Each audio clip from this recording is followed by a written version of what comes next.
धर्म की आड़ में दरिंदा, ब्राह्मण युवती से ब्लैकमेल और यौन शोषण का आरोपी सनातन का ठेकेदार दीपक पंडित गिरफ्तार। मुंह पर धर्म, दिल में शैतान, महिलाओं के शोषण से लेकर नेताओं को धमकाने तक, यही है दीपक पंडित का असली चेहरा। कभी अखिलेश यादव, कभी चंद्रशेखर आजाद, कभी स्वामी प्रसाद मौर्य को जान से मारने की धमकी देने वाला दीपक पंडित निकला बलात्कारी। जनेऊ उतार दिया है और मैं अपने शरीर पर जनेऊ तब धारण करूंगा जब स्वामी प्रसाद मौर्य के 13वीं की पूरी खा लूंगा।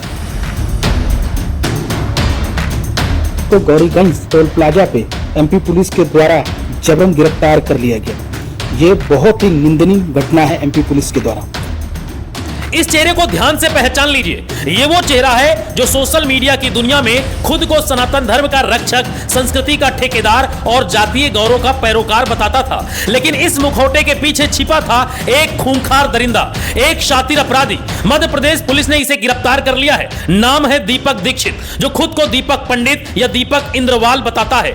इस पर इंदौर की एक युवती से दोस्ती की आड़ में ब्लैकमेल करने और यौन शोषण का सनसनीखेज आरोप है। सबसे बड़ी बात, जिस लड़की के साथ यौन शोषण हुआ, बलात्कार हुआ, वो हिंदू समाज से, जाति से ब्राह्मण समाज की। बलात्कार करने वाला अपराधी दीपक पंडित सनातन का ठेकेदार जब पकड़ा गया तो उसके कुछ आपराधिक प्रवृत्ति के पाखंडी, खुद को सनातनी बताने वाले कहते हैं दीपक की गिरफ्तारी सनातन का अपमान है। वाह रे सनातन का अपमान। सनातन की आड़ में अपने गुनाहों को छुपाने वाले इस व्यक्ति का असली चेहरा आज हम बेनकाब करेंगे। ये वो शख्स है जो रोजाना सोशल मीडिया पर स्वामी प्रसाद मौर्य और चंद्रशेखर आजाद रावण जैसे बहुजन नेताओं को निशाना बनाता था। पूर्व मुख्यमंत्री अखिलेश यादव के लिए अशोभनीय भाषा का इस्तेमाल करता था और खुद को जाति उच्चता का प्रतीक मानता था। ये वही व्यक्ति है जो खुलेआम कहता था कि इसने ही चंद्रशेखर आजाद पर गोली चलवाई थी, जो दलितों और पिछड़ों को धमकी देता था। आज वही व्यक्ति अपने ही समाज की एक युवती के यौन शोषण और ब्लैकमेलिंग के गंभीर आरोपों में जेल पहुंच गया है और इसके समर्थक कह रहे हैं यह सनातन का अपमान है।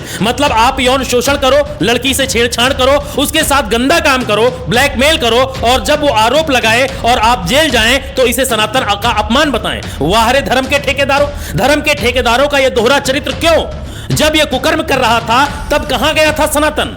ये कोई पहली घटना नहीं है। राम रहीम हो, आसाराम हो या जलेबी बाबा हो, देश ने बार बार देखा है कि कैसे धर्म की आड़ में कुछ तथाकथित ठेकेदार अपराध, रंगदारी, यौन शोषण और ब्लैकमेलिंग का धंधा चलाते हैं। दीपक पंडित इसी पैटर्न का हिस्सा है। इसके साथ साथ 3-4 गुर्गे और भी हैं। सोशल मीडिया पर सस्ती लोकप्रियता और प्रभुत्व की सनक में ये लोग खुद को कानून से ऊपर समझने लगते हैं।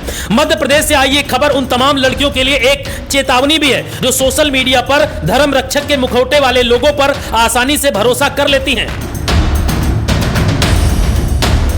यह सनसनीखेज मामला मध्य प्रदेश के इंदौर का है, जहां शालिनी द्विवेदी, बदला हुआ नाम है 24 वर्ष, नामक एक युवती ने दीपक इंद्रवाल, दीपक पंडित यानी दीपक दीक्षित के खिलाफ गंभीर धाराओं में मामला दर्ज कराया है। पीड़िता के अनुसार दीपक से उसकी पहचान सोशल मीडिया के जरिए हुई थी। दीपक ने खुद को एक बड़ा सनातनी और सामाजिक कार्यकर्ता बताकर युवती से संपर्क बढ़ाया। बातचीत बढ़ी और 12 जून 2025 को दीपक युवती से मिलने इंदौर पहुंचा। उज्जैन महाकाल मंदिर भी गए, लेकिन 14 जून 2025 को दीपक ने पीड़िता को पिपलियाहाना स्थित टैगोर हाउस में गिफ्ट देने के बहाने बुलाया। पीड़िता का आरोप है कि वहां दीपक ने जबरन गले लगाकर उसके साथ गलत हरकतें की। इतना ही नहीं, विरोध करने पर उसने वीडियो बनाकर वायरल करने की धमकी दी और उसने कुछ नशीला पदार्थ भी खिलाया। इस घटना के बाद दीपक ने लगातार फोन और सोशल मीडिया के जरिए युवती को ब्लैकमेल करना और धमकियां देना शुरू कर दिया। यहां तक कि पीड़िता के एडिटेड वीडियो इंटरनेट पर डालने की बात सामने आई है। पीड़िता ने बताया कि दीपक ने मुझसे दोस्ती की, फिर मिलने के बहाने बुलाकर मेरे साथ गलत हरकतें की और अब ब्लैकमेल कर रहा है। मेरी जिंदगी बर्बाद कर दी। थक हार कर युवती ने 11 अक्टूबर 2025 को विजयनगर थाने में शिकायत दर्ज कराई, जिसके बाद पुलिस ने आरोपी दीपक के खिलाफ धारा 354 शारीरिक छेड़छाड़, 506 धमकी, 509 महिला की अस्मिता का अपमान और आईटी एक्ट धारा 67 अश्लील सामग्री प्रसारित करने के तहत मामला दर्ज कर उसे गिरफ्तार कर लिया है। यही वो व्यक्ति है जो हर गलत काम को सनातन के अपमान का जामा पहनाता था। चाहे वो जमीन पर अवैध कब्जा करे, पकड़ा जाए तो बताए सनातन का अपमान है। किसी को गाली दे या किसी युवती से बलात्कार करे, ब्लैकमेल करे और पकड़ा जाए तो इसके समर्थकों द्वारा ट्रेंड चलाया जाता है कि दीपक पंडित की गिरफ्तारी सनातन का अपमान है। सवाल यह है कि जब दीपक पंडित अपनी ही स्वजाति ब्राह्मण लड़की का ब्लैकमेल और यौन शोषण कर रहा था, तब इसका सनातन कहां था?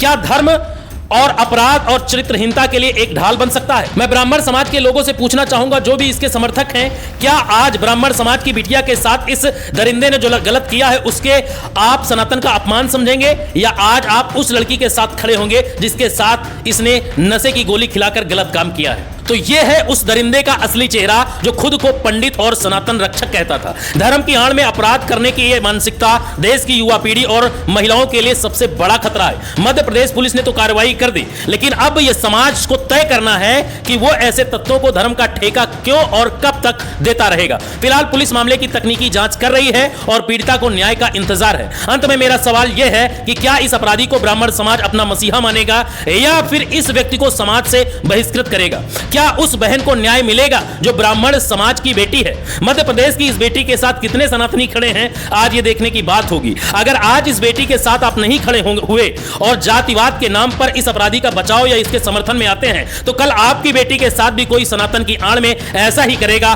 और आप भी कुछ नहीं कर पाएंगे, क्योंकि हर अपराध के बाद सनातन रक्षक बन जाते हैं ये लोग। ब्यूरो रिपोर्ट, न्यूज वाला रिपब्लिक।